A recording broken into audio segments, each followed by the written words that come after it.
What's up, everybody? It's hype season, and it's about to be the quiet season. As the NFL is entering into 6 weeks of hibernation mode, all quiet on the Western Front mode, we've got some players who stood out during OTAs and minicamp, and not just stood out, but a couple of them are absolutely turning heads. And we want to talk about a few of them. I'm going to put out 4 in this video, and then I'm going to put out 4 in a video tomorrow, or maybe I'll go offense and this one, and that would be 3, and then defense to in the next couple days, that would be another 5. But the first person that is turning heads, and nobody expected this to happen, but it's also very exciting, is quarterback Nate Sudfeld.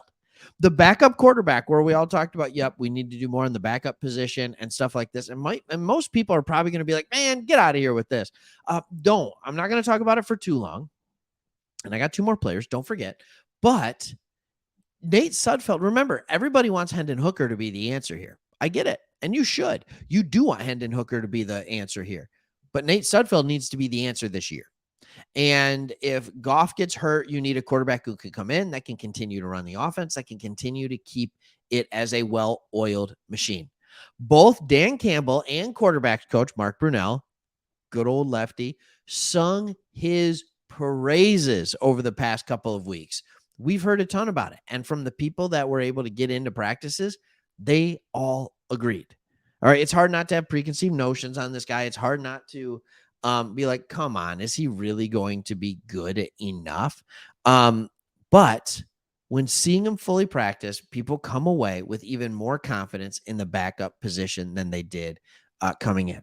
And what we're hearing is he has a strong enough arm to make the NFL throws, but he completely looks in command of the offense. That's what you want out of your backup quarterback. We always talk about it. I don't know if I always talk about it, but I've talked about it in Dallas. Backup comes in when Dak Prescott gets hurt last year. Were they as good? No, but they continued to produce at a high enough level. All right, they continue to produce at a high enough level where they could continue winning games. That's what you need your backup quarterback to do. And then you need the team to rally around him. Burnell said he's an intelligent. He said it twice. Two intelligence quarterbacks, and that seemed to translate on the field well. All right, another standout is a couple of guys that the passes are going to, and the first one is Sam Laporta. This is interesting to me, and I've heard this from multiple sources, that Laporta was not only the best, but he was easily the best player during rookie minicamp. We know this, but his production didn't stop. All right. He almost played exclusively with the second and third teams throughout minicamp. He continued to look the part even when the veterans arrived. His athleticism is extremely easy to see on the field. Dude is athletic and truly looks like another wide receiver more than a tight end. And man, oh man, everybody keeps talking about how good those hands are. Thank you. Just give me trusty hands. It's interesting when Kittle was talking about tight ends that don't get enough praise, don't get enough love. One of them was Sam Laporta. And it's just like, there's all these guys he's talking about that are in the league. And then he goes back and talks about Laporta.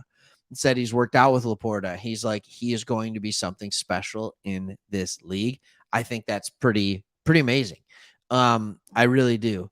Yeah, I'm excited about it. Like, I have to stay calm on this because Laporta is really looking good.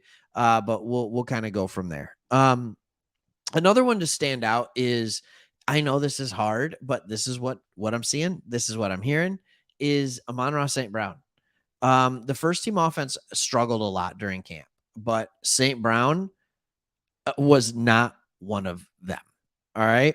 And Randall L., his quarterback or his wide receivers coach, said, we'll do that. And we have to, just from what we did last year and how we can improve on that, because maybe defenders are not extending to the sticks or they're sitting on shorter routes. Now we can go over the top with them.